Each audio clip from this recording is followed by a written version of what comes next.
see. Good morning, and huge apologies for the technical delays this morning and the issues that we've had. I'm here with Vincent Seddon of TBAT, and he's going to be presenting to you this morning. We'll just give it another couple of seconds for you all to join. Some of you will know me. I'm Andrea Collins from OxLEP eScalate. And we say Peter, hi everyone. Hello Peter, thanks for your patience. Just give it another couple of seconds and then we'll get started. Vincent's going to present for probably about 30 minutes this morning anyway, so we'll still have plenty of time for questions. I'm okay if we run over slightly. Are you okay, Vincent? Yes, absolutely. Yeah, that's fine, no problem. Perfect. So if everybody's okay with running over slightly, then we should be cool. So 24, the numbers are going up. Perfect. We are recording, so any late attendees we can send the presentation out to also. So we won't postpone until next week, Vincent. It looks like we can go ahead, and anybody that can't make it, we can send the recording. So I'm dying this morning, literally. So I'm going to probably turn off my camera and my microphone and hand over to you, Vincent, and then I'll join you at the end for questions. Okay, no problem. Thanks, Andrea. No So good morning, everybody. As Andrea said, huge apologies for the technical glitch this morning, but we will not be defeated. We've got everything up and running, so we're delighted to welcome you to this morning's webinar in conjunction with OxLEP as part of the eScalate programme. My name's Vincent Seddon, and I'm representing TBAT Innovation, which is the company that I work for today. We've partnered with OxLEP for quite a considerable time now, supporting businesses who are looking to attract funding into their business. Today, we're going to be focusing mainly on attracting grant funding and focusing on Innovate UK in terms of what does that look like. We'll be taking you through some slides today, which will give you an insight in terms of what does grant funding look like, what does the process look like, and how would you as a company go about applying for grant funding. I have got the Q&A system open on my screen, so if you've got any questions that you want to ask throughout the session, please feel free to do so, and I will try my very best to answer those as we go through. However, there will be a dedicated question and answer session at the end of today. So let's get started. What is grant funding and what does that look like?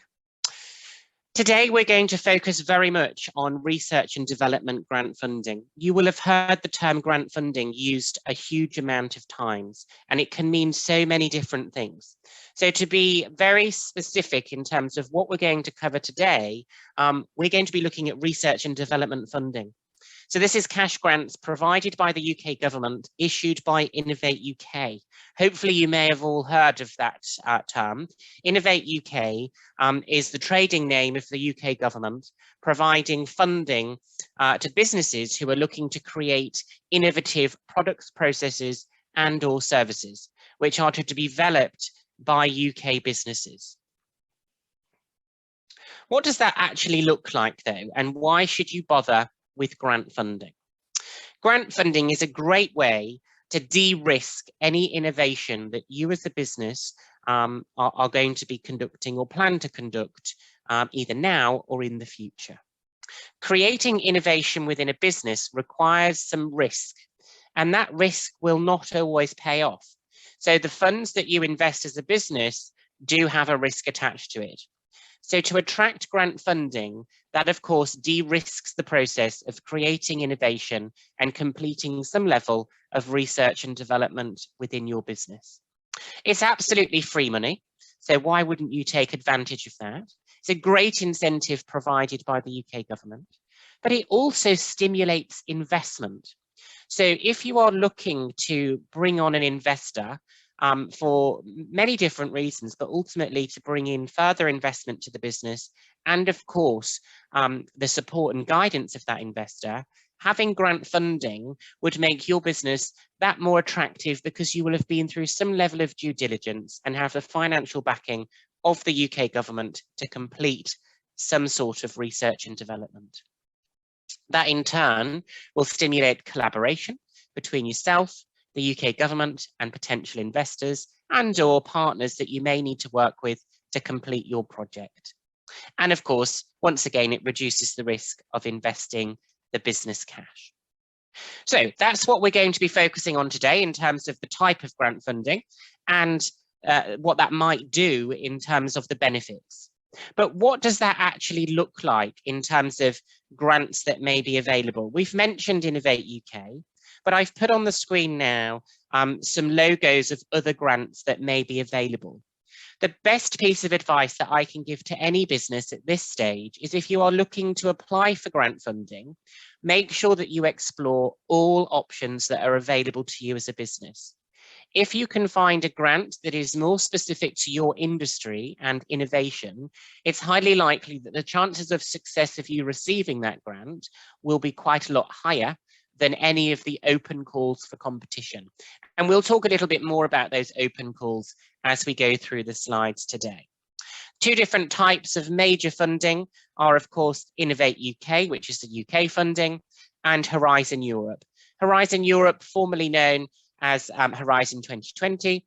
This is a great opportunity for you to partner with European companies to be able to collaborate on a piece of innovation and receive funding at the same time.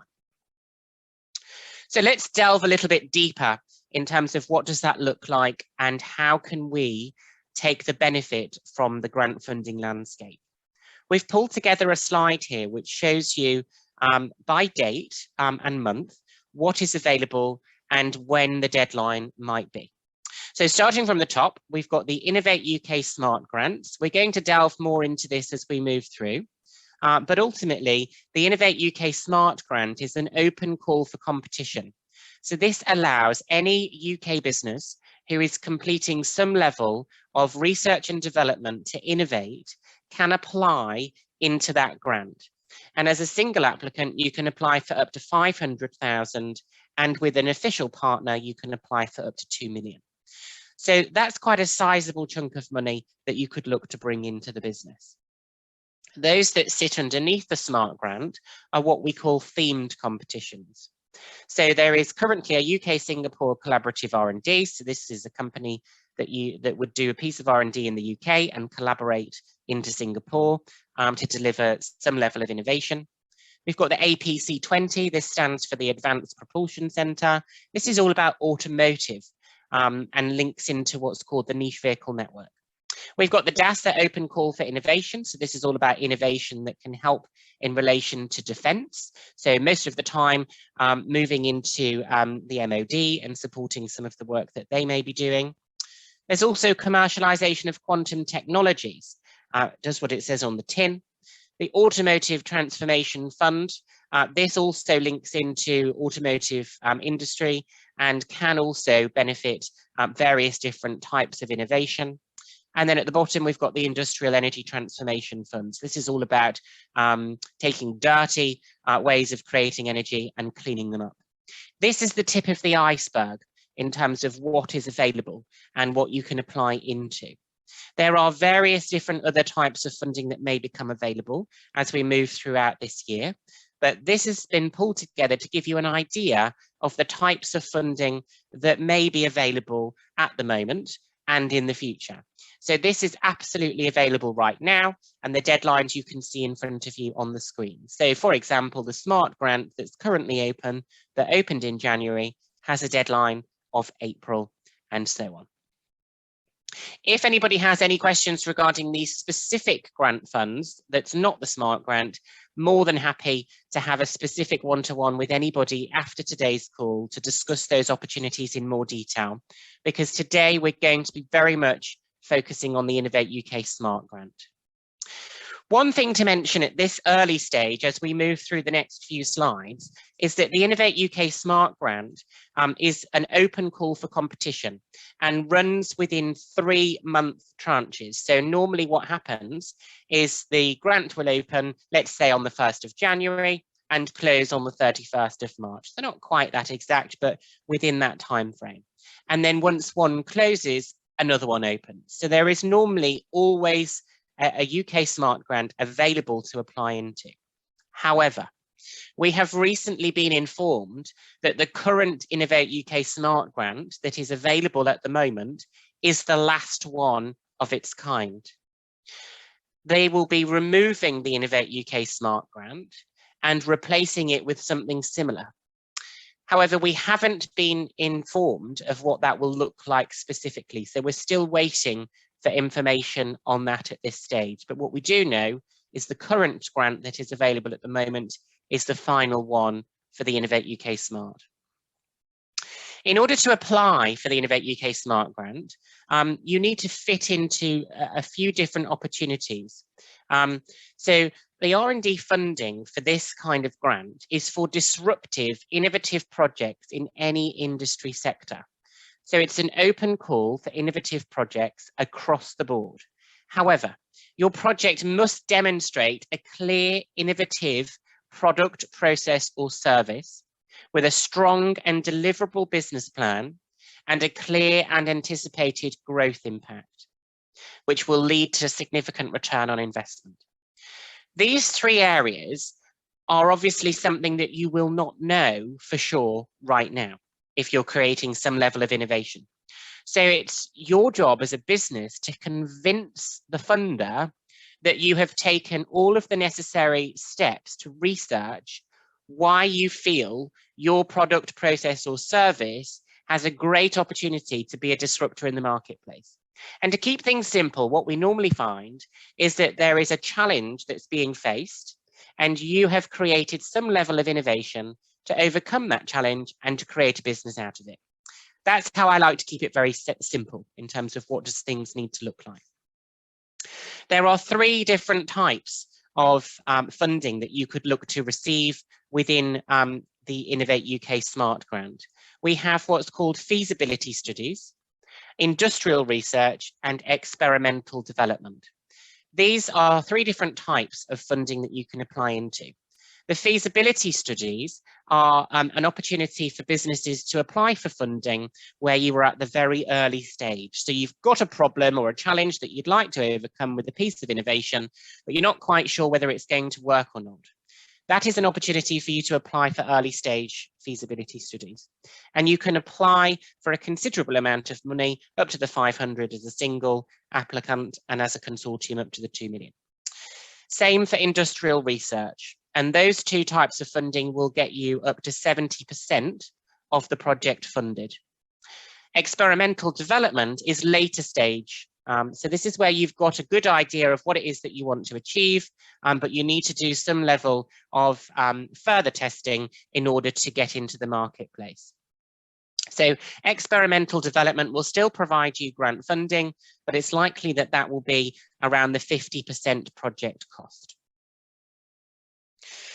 So I think there's a couple of questions that have come in. I'm just going to have a quick look at those to see if we can answer those right now or if we answer those at the end.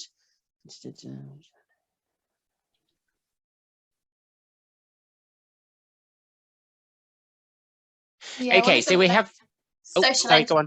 No, I was just reading. So one of them relates to a social enterprise and finds that Innovate UK is not so often interested in us. Yeah, so this will very much depend on what it is that you're looking to innovate. So Innovate UK, whilst they do focus mainly on commercial opportunities, there are sometimes themed competitions which would link a social enterprise to a company. So it might be that whatever it is that you're doing needs to be partnered with a commercial enterprise. It's difficult to answer that question without knowing the detail, but there is definitely opportunities to attract funding. I would be more than happy to take that offline and have a further deep dive in terms of what it is that you're trying to achieve, and then we can try and match you up to relevant funding at that stage. But yes, they definitely do fund those kind of things, but it's making sure that it's presented to Innovate UK so that there is an opportunity to commercialize the innovation. That's the really important thing. That's probably a good one for a one-to-one, Vincent, isn't it? Absolutely, yeah, I'd be delighted to. Perfect. So the other one is I'm working on a project. This is Salim. I'm working on a project, complexity of construction management in developing areas. Can I have funding for it, and from which organisation? Can you guide in this regard? So that's maybe a one-to-one also, would you say, because it's quite specific? Yes, absolutely. I think as a high level answer, yes, you absolutely can apply for funding. We would need to know the detail in relation to what it is that you're looking to create in order to link you up with the best and relevant funding. But yes is the answer. In terms of which one, we'd need to know a little bit more detail. That's perfect. Thanks, Vincent. I'll let you crack on. Great, thank you very much. Keep the questions coming. It's great to see that we've got some specific examples of where we might be able to help out. So let's have a look at this in a little bit more detail then, and bring some facts and figures to the table. So the Innovate UK Smart Grant, as we said, is an open call for competition. So any business, providing you fit the eligibility criteria of the fund, can apply for funding. However, it's not quite as easy as you might think. To apply for funding, there is a standard application form that you would need to complete via an online system. It's 10 questions, and those 10 questions can be accompanied by appendices. The opportunity for you to apply for funding only gives you 400 words per question. So you've got to be extremely precise in the overview that you provide of your innovation. Hence why, as we see on the screen, the chance of success is quite low. So the last round of Innovate UK Smart Grants that we saw had a success rate of 4.6% of applications received. However, the average grant awarded was 338,000. So those that were awarded a sizable chunk of money to be able to conduct their grant and their project. In terms of how it's worked, the score of success is created per question. So you've got 10 questions added up in terms of 10 out of 10 out of each question, you get a score out of 100. That then turns into a percentage. So each question is marked by 5 assessors. An average is taken by the 5 numbers, and then you get an average amount per question. Those are added up, and that gives you your percentage. In order to be successful, we've seen that recently, over the last 12 months, you need to be scoring around 85% or above. In previous years, to be successful, you would have needed to score around 75% or above. So the chance of being successful is more difficult today because of the amount of applications that are being received. So my piece of advice at this stage would be, make sure you dot your I's and cross your T's, get as much support as you possibly can. If you're in the position to bring on the support of a professional writer like ourselves, that will give you a much better chance of being successful with the application, because it's a fine art in terms of writing that application to be successful, which can sometimes be a little bit frustrating, because at the end of the day, it should be about how good your innovation is and what the potential is. But with these things, your application has got to reflect your potential project and be as unassumptive as possible to create a great vision for the assessors to see the benefit and the opportunity very easily. Vincent, I've got another couple of questions. Would you be able to take them now? Of course I can. Yes, I'd be delighted to. Yep. So Aina asks, are these for established companies, or is there a variety? I imagine too that they're limited to limited liability companies, or are they also available for sole traders at all? So a few questions in there. Yeah, so yes and no. So in terms of the age of a company, these grants are available for any type, as long as the company is incorporated. So if you are a sole trader, it's highly likely that you would need to become a limited company in order to apply for the fund. Or you could partner with another limited company and be an official partner of their project, possibly as a subcontractor. So there's different ways of doing it. But in terms of who can get the funding, it can be any type of company. So even if the company is just incorporated today, providing that you have a live company that these funds can be provided to at the time of submission of your application, that is okay. You can be very, very early stage and not commercialized. Those are the types of companies that are doing pure R&D. So those are the ones that would probably fit more into the eligibility criteria. However, there are other businesses that may be of the larger end of the SME scale, or maybe even tipping into larger company. They are also eligible to make a claim because they can move their opportunity to create innovation much quicker by receiving innovation funding, because they don't have to release the cash flow to support it. So that was a very long-winded answer to your question, but hopefully it paints a bit of a picture of what that looks like across the board and the chance of you being able to apply. That's super, thanks Vincent. And Peter's asking, what if my partner was a multi-academy trust of primary and secondary schools?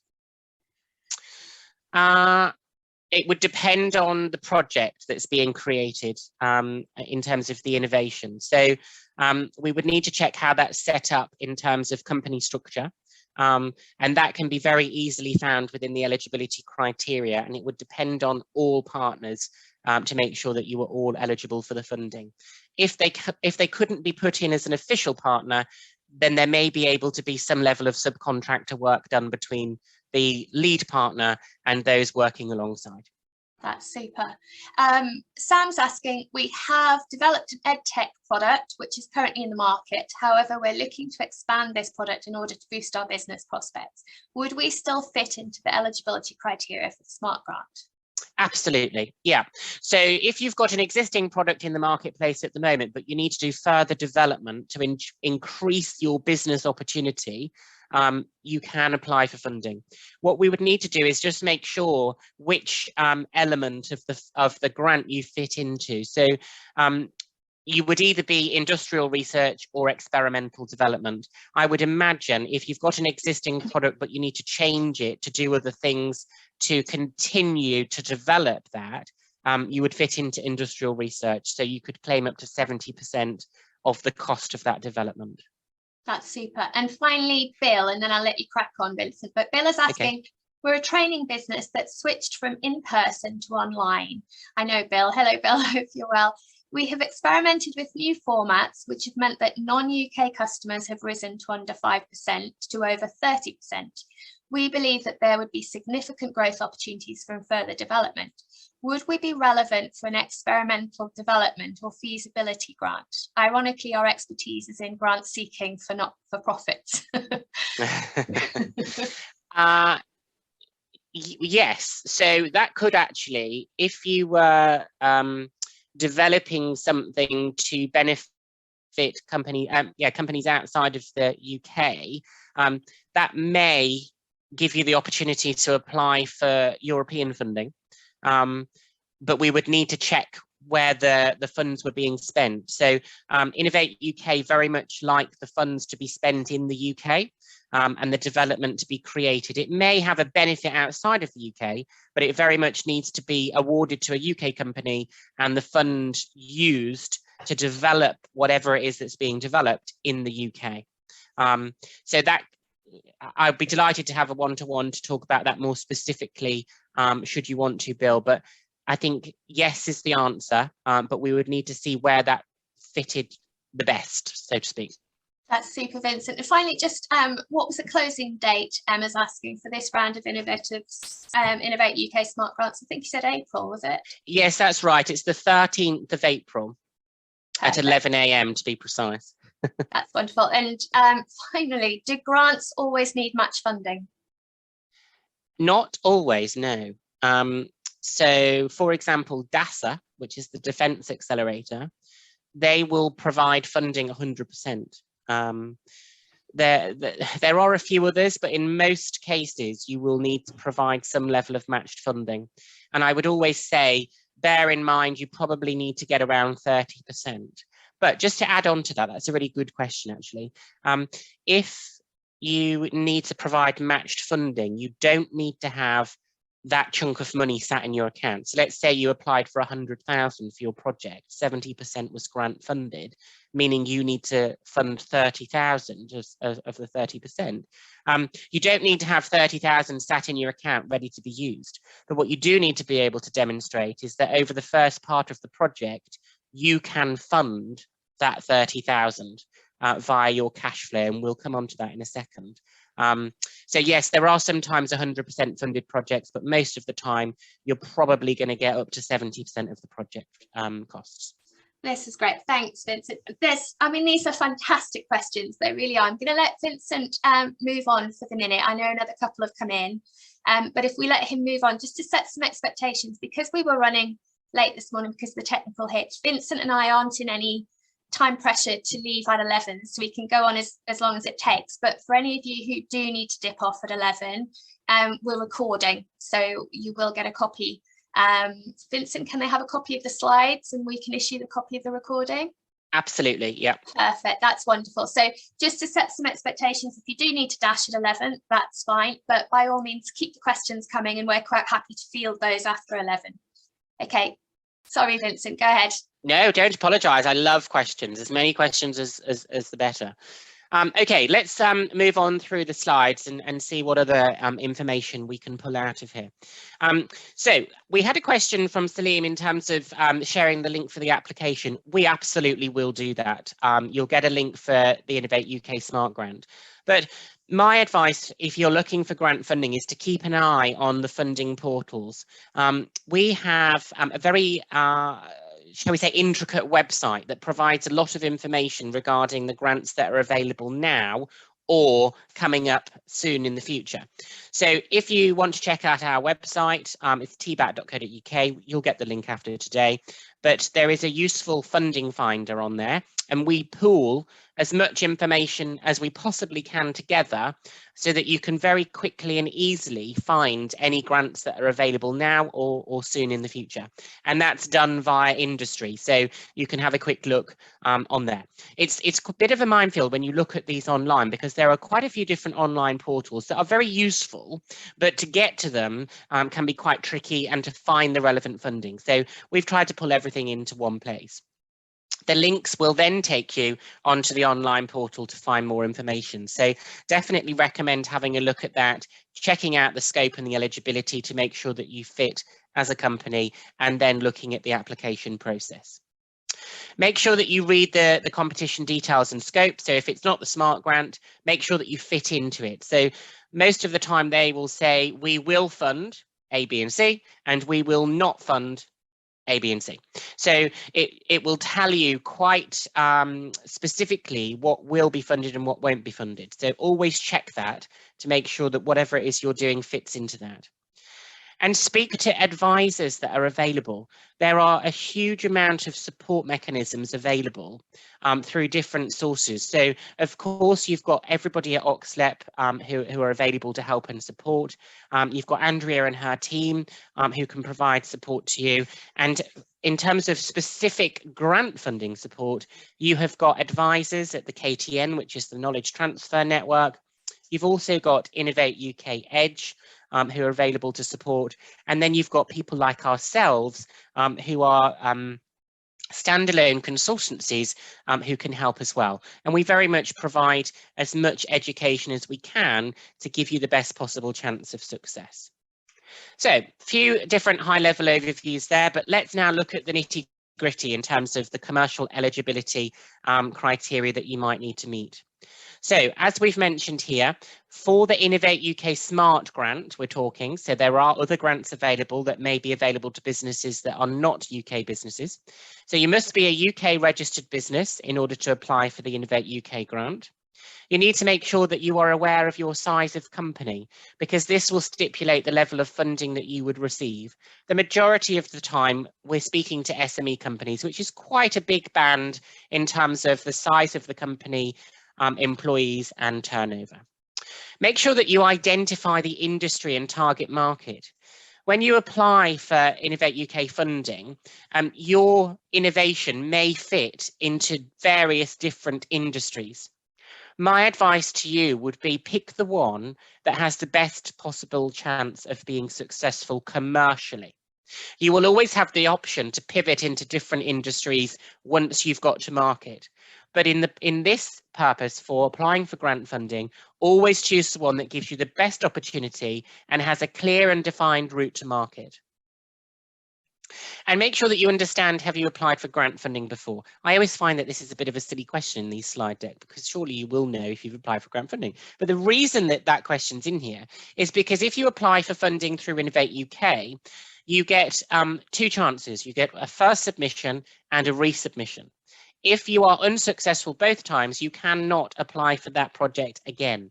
But what you can do is you can apply for an amended project. So if you change your route and do something materially different within the project that you applied for last time, you can then reapply as a new submission. So you get a fresh submission and a resubmission. So there's ways of making things work, and Innovate UK are always looking for amended ways of working to be able to then reapply. So if it's the same project, 2 chances, first submission and resubmission. If it's a slightly different project, then that would be classed as a different project. So you would then get the 2 counts again. Okay, financial eligibility. So make sure that you are clear in terms of the amount of funding required. Sometimes businesses will err on the side of caution and feel it's probably best to apply for a lower amount.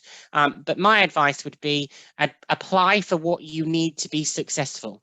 So if you've worked out to run the project, you need to apply for £300,000, but that sounds like quite a lot. Make sure you apply for that, because the assessors will be looking for the project and the finances to match and feel realistic. If they don't feel that you can realistically achieve what you want to with the funding that you've applied for, then it's likely that you won't be successful. So make sure that it matches and the realism is there. It's always good to get this checked by other people that have been through the similar process, or of course those advisors that we mentioned earlier, because a different and a fresh set of eyes always provides a different outlook. Again, make sure that you are aware of the match funding required.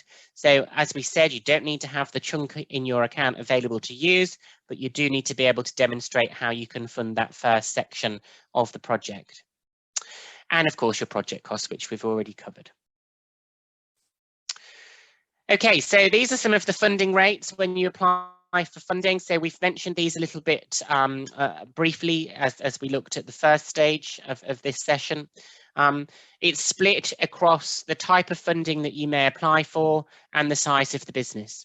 So as we can see over to the right hand side, you've got those 3 areas that we spoke about before: feasibility studies, industrial research and experimental development. Market and fundamental research is something that we don't see very often within a grant.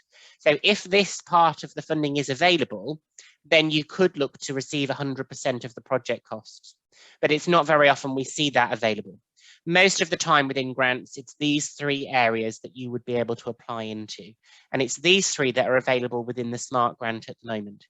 So for feasibility and industrial research, as we said, for a micro or small business, you would be able to apply for up to 70% of the project cost, a medium business 60%, and a large business 50%. Experimental development, this is where it's quite a lower amount. So 45% is the maximum funded rate here. And this is because it's less risky at this stage. You've created some level of product, and all you need to do is do some final testing before you get into the market. So hopefully that gives you a little bit of an overview there of the funding rates as well. Linking into that and sticking with the numbers, we spoke a little bit about the cash flow requirements. This slide can sometimes be a little bit heavy in terms of numbers, but the thing to take away from this is to make sure that you have the matched funded opportunity available at the beginning, but then you can manage the cash flow of the project. So when you are receiving grant funding, you spend the money first and then you claim it back. So you will have a month's worth of spends that you may need to see go out of the account that you can then look to claim back within the grant.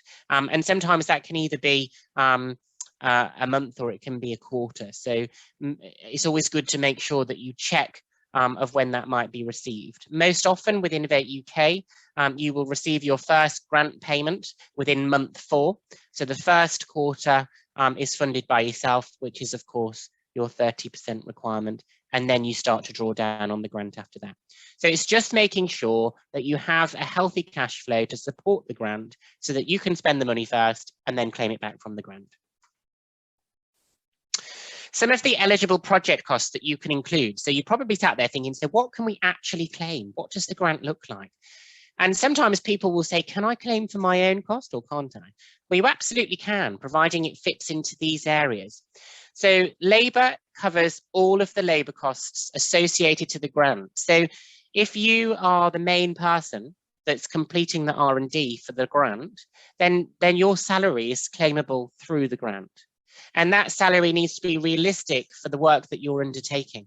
So most often business owners will pay themselves, quite a small amount because that's what the business can afford, and then maybe take a dividend if that is available at the end of that year.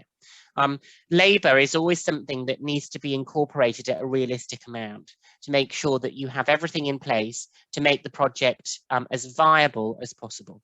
So this covers anybody that is crucial in the R&D project stage of the innovation. That salary and total cost can be included.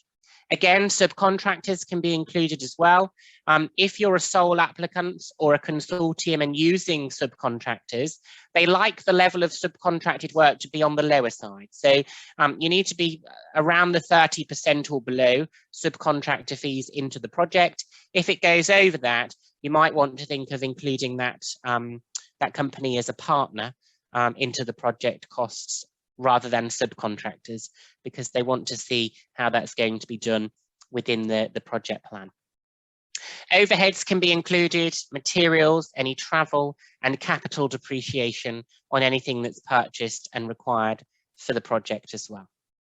So hopefully that gives you an idea of what those high-level opportunities are and what can be included in the grant. Obviously, there's going to be grey areas sometimes. Well, can you include this or can you not? That's something that we can help with, and also those advisors that we mentioned from the KTN and Innovate UK Edge. So technical eligibility. We've talked about financial eligibility and what you need to have in order to be able to apply, but let's look at technical eligibility. And this is quite important because most of your application is going to be made up by a technical overview of your innovation. So first and foremost, you need to be absolutely certain that you have the freedom to operate. So whatever it is that you're looking to innovate, are you certain that you're able to do so? Is there anybody else out there that has a patent pending or patent filed on your invention? That's something that you can check with a patent attorney. They'll be able to do a freedom to operate search to identify that and make sure that you have got that and you're comfortable to do so. It would also be a great advantage if you are innovating and you know that you've got the freedom to operate and then file a patent. You don't need to have the patent filed, but you do need to have it at patent pending in order for that to have any impact on your application. Innovate UK like to see that because they can see that there is some element of security in place.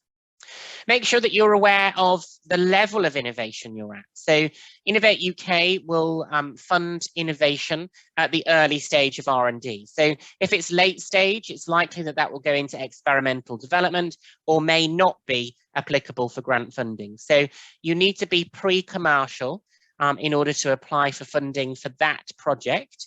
The business can be commercialized and it can be generating income and can be a well-established business, but for the actual project and the product, service or process that you are creating needs to be pre-commercial stage. So still within research and development stage and still work to do. Equally, it can be very early stage as well. So it can be just at idea stage, and you can look to apply for funding at that level. You need to be certain about the challenge that's going to be solved by your technology as well. An easy example of this is before the paperclip, it was very, or shall we say before the paperclip or the staple, it was very difficult to keep paper together. So the challenge there is that if you had a bulk piece of paper, maybe 5, 6, 7 sheets that you needed to keep together, it was very difficult to do so because there was no way of doing it. So in order to do that, a paperclip was invented. That's the kind of understanding we need to have when you understand your challenge that's being solved by your technology. So what can we not do now that we would be able to do should your invention work? That's where we need to be, because that's going to form the first part of your application when applying for Innovate UK funding. Can I just stop you for another couple of questions? Yes. So Ariana's asking, since it's the last round, it's only one application attempt without the possibility to reapply. Is that correct? So with this being the last round of SMART, so it would be, you would have one chance to apply into this current round, and then you would then be able to reapply into the next round if you weren't successful. There will be another version of what we have today, but it will be different. So I can't really answer that question, unfortunately. You will be able to reapply, but it won't be into the SMART because this is the last one.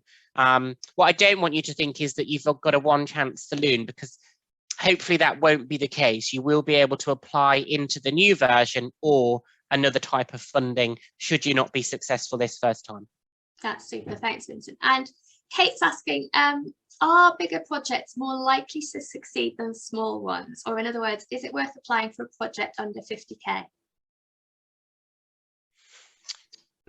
Okay, so we see funded projects of all sizes. The average grant fund that's currently being provided at the moment is around the 300,000 mark. That's the average grant, but there are smaller grants awarded and larger grants awarded. So I can give you the average amount, which is around the 300k. I would definitely recommend, if you are applying for funding, that you would want to be applying for at least the 50k within Innovate UK. The lowest benchmark in terms of the lowest project that you can apply for is 25k. So you're well within the eligibility. But yeah, I would definitely say 50 grand, definitely apply. But anything less than that, you're probably going to need to justify the reason for the fund. That's perfect, thank you. And then finally, Hazim's asking, saying that we might need partners for collaboration, how do we prove that? Do we need to provide a signed document or just mention it? What criteria should we look for in a partner for collaboration for R&D services? It's 2 questions there. So what proof do you need to have that you're collaborating? And then what should we look for in an R&D partner? Okay, so the first thing, in terms of an official partner, your partner will need to apply with you. So the process that you go through when you log into the online system to make an application, you will have a lead partner and then other partners that are working within the consortium. Quite often we see two businesses working together. So you'll have a lead partner and a secondary partner. The lead partner will submit the application in full, but the secondary partner will also have an element of the application that they will need to fill in. And that will also cover their costs as well. So when the project is successful, the 2 different partners will draw down on the fund separately. So you wouldn't get the grant funding into the lead partner and then provide it to your official partner. You would be official partners in the consortium right from the very beginning. That makes sense, yeah.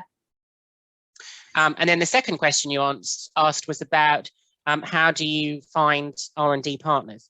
So it can be very difficult or it can be very easy. So if you are already working with somebody or know of a company that you want to work with, providing that they are in the UK, you can automatically include them as a partner. So they would form part of your application.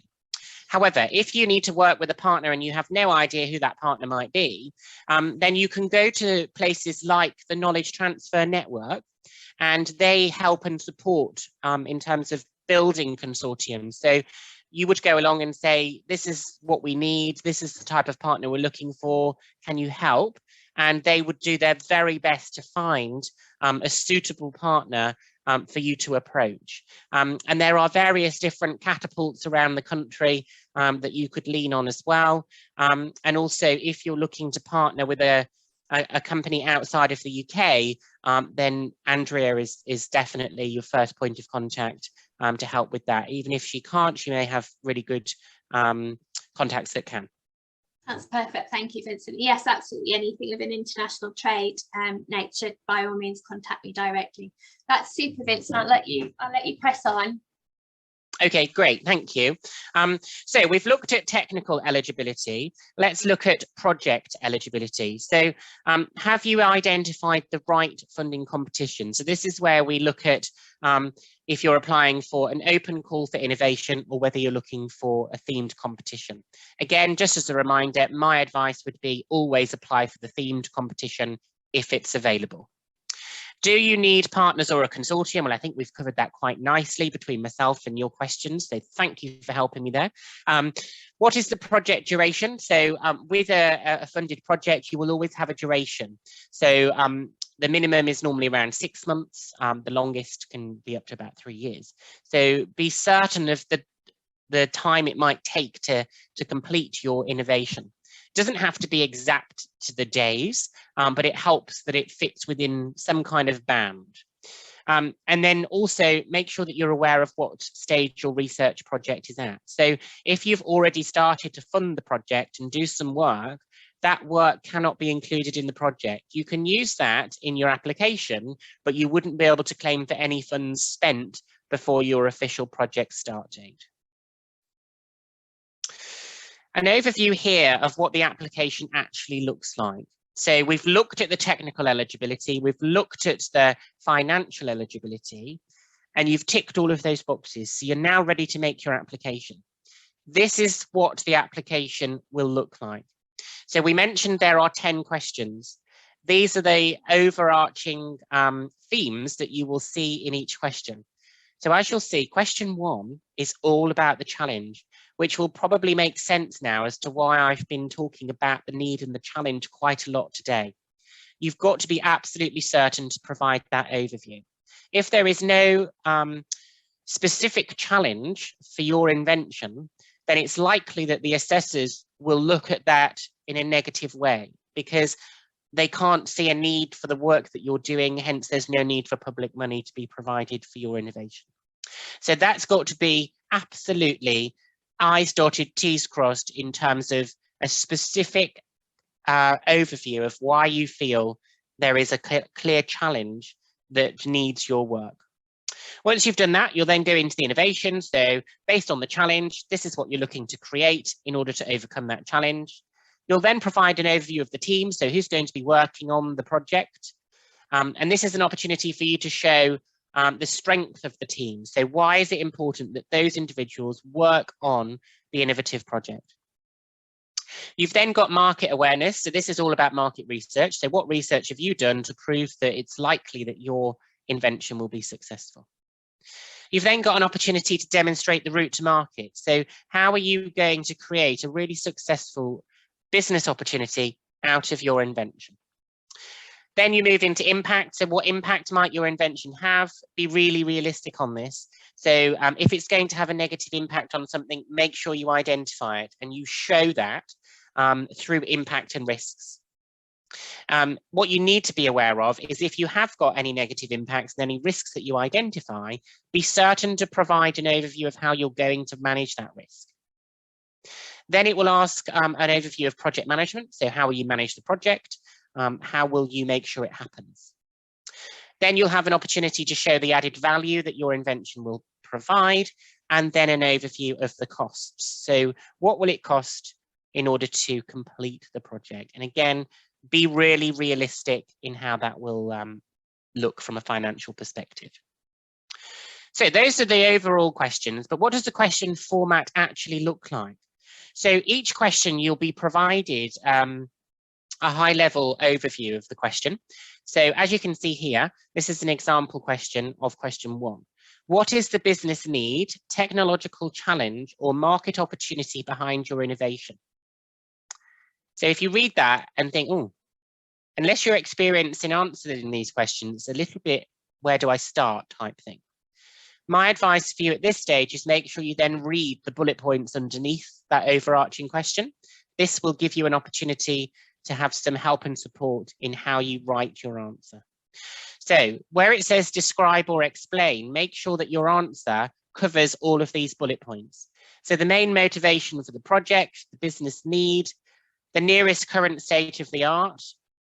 So these are any competitors, any work that you've already done. So again, this is really important that you include the work that you've done, but remember that won't be reimbursed because you've already done it.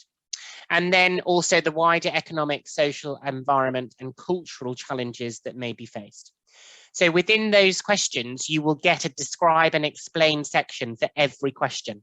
Make sure that all of those bullet points are ticked within your question. The hardest part here is most of the time businesses will write the answer and then do a word count and find out they've written maybe 1,500 words. And the word limit is 400 per question.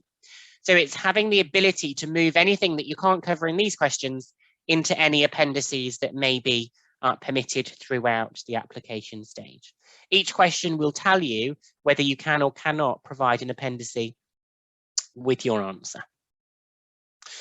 So that's an insight in terms of grant funding, in terms of what the funding landscape looks like, how you apply, the key things to look out for. We're now going to zoom into a slightly extended opportunity of support and what that might look like, and then we'll go to Q&A. I know we're overrunning, but we can still see that we've got quite a few attendees here. So we'll keep going, Andrea, if that's okay, for maybe another 5 minutes. That's absolutely fine, Vincent, and we're recording it anyway, so anybody that does need to dash off, they'll get a copy of you covering this off anyway. Okay, great. So you've now been successful with your grant, you've had a nice celebration, but now it's time to actually do the doing. So start the project, run the grant, receive the money, and then commercialize. Can be quite a lonely world when you start doing that, and quite unknown until things happen. So we have pulled together some support and guidance for anybody who's applying for a grant. And this is an opportunity that can be available for various different grants that you apply for. So I'm just letting you be aware of this now because it's a little bit of a best kept secret. When you have been successful with your grant, the hard work doesn't stop there. You will then move through a financial eligibility check. You will then set up your project within the grant funding system, and then you will manage your project. This is all on top of your invention, of course. So you'll need to provide risk assessments, second level planning, claim submissions, exploitation plans, financial forecasting, and also you will need to liaise with the claims monitor between you and the funder. That all sounds like a lot of hard work and probably unnecessary stress. However, there are people like ourselves here at TBAT who will do all of this work on your behalf, and you can write our fees into your grant.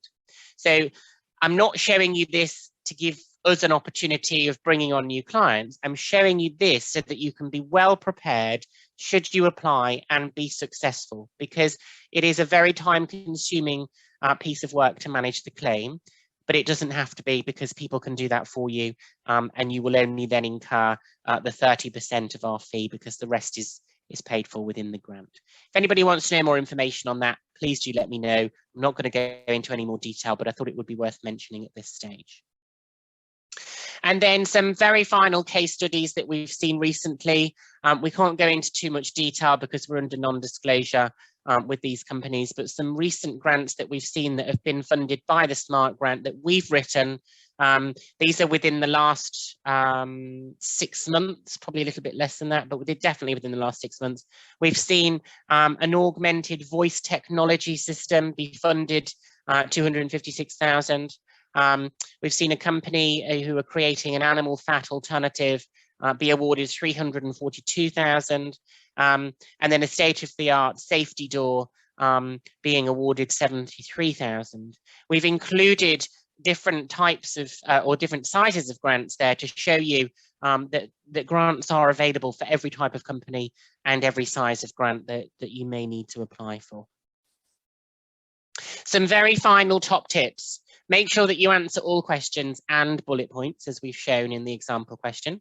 Avoid using acronyms and technical jargon, because whilst they may be very easy and straightforward acronyms to you, when read by somebody who's not in your industry, it may be very difficult for them to understand what you're talking about. So make sure that you provide a clear overview of what it is that you are trying to put across to the assessors.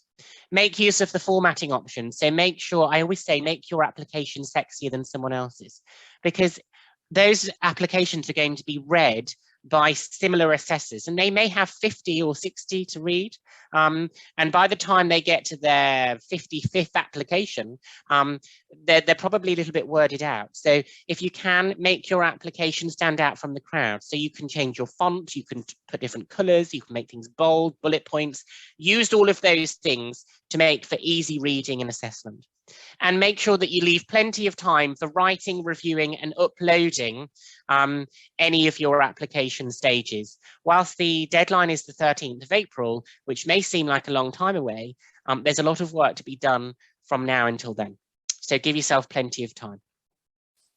Finally, something that we've recently introduced to help and support businesses move through the next few months and commercialize innovation is something called the Innovation Challenge. So if anybody's listening on the line today that is going through some level of innovation, going through a growth spurt, whatever it might be, please do have a look at some of the workshops that we've got going on. We'd be delighted to welcome you into the Innovation Challenge. There is a competition at the end as well, which means you could win up to £5,000 in cash. Closing date for this is the 25th of February. So have a look, nothing to lose, some great support and guidance available, a little bit of an add-on from today with future workshops, which will cover things like finance, people and recruitment, product design and protection, business strategy and marketing.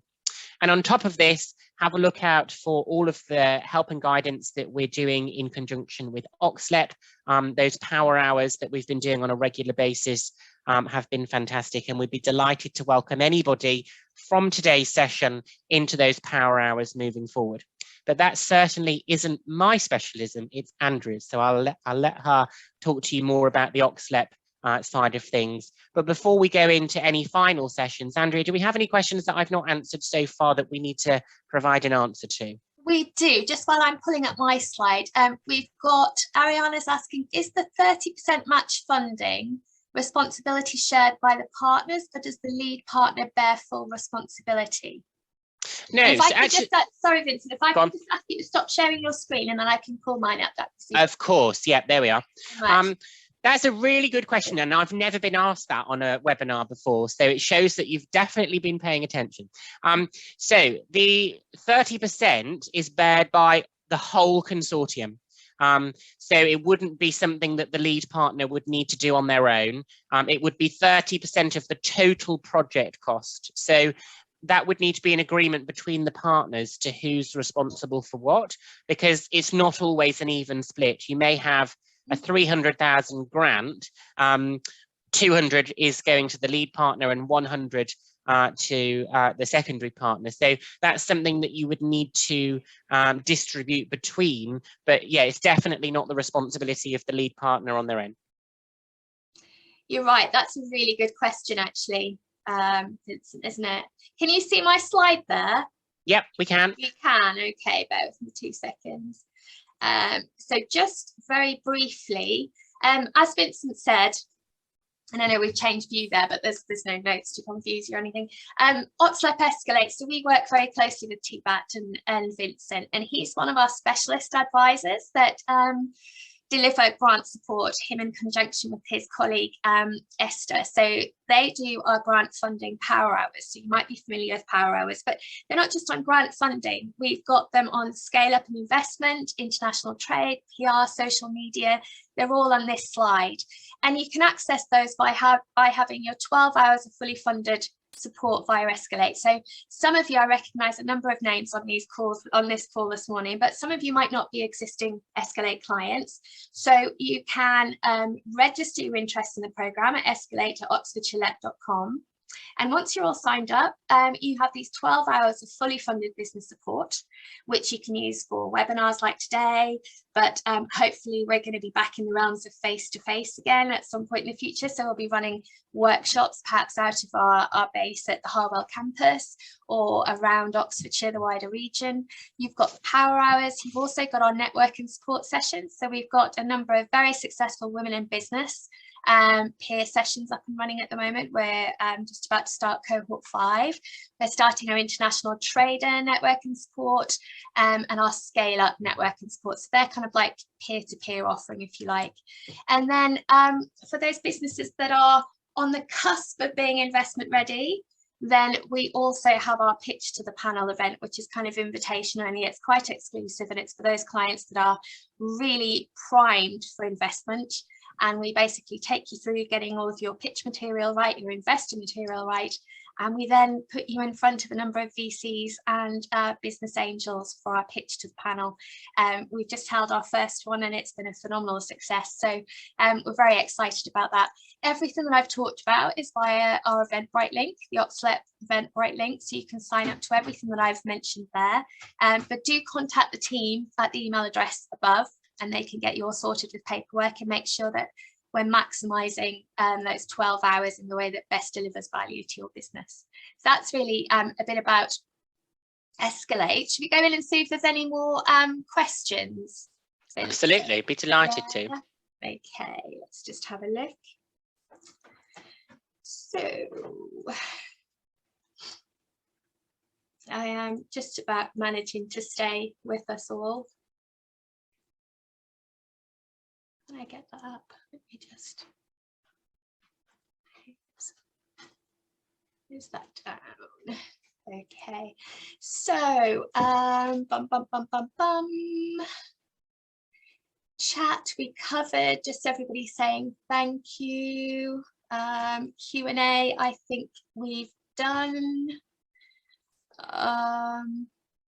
So I think really, Vincent, it's a case of making sure that everybody gets a copy of this recording and the slides as well.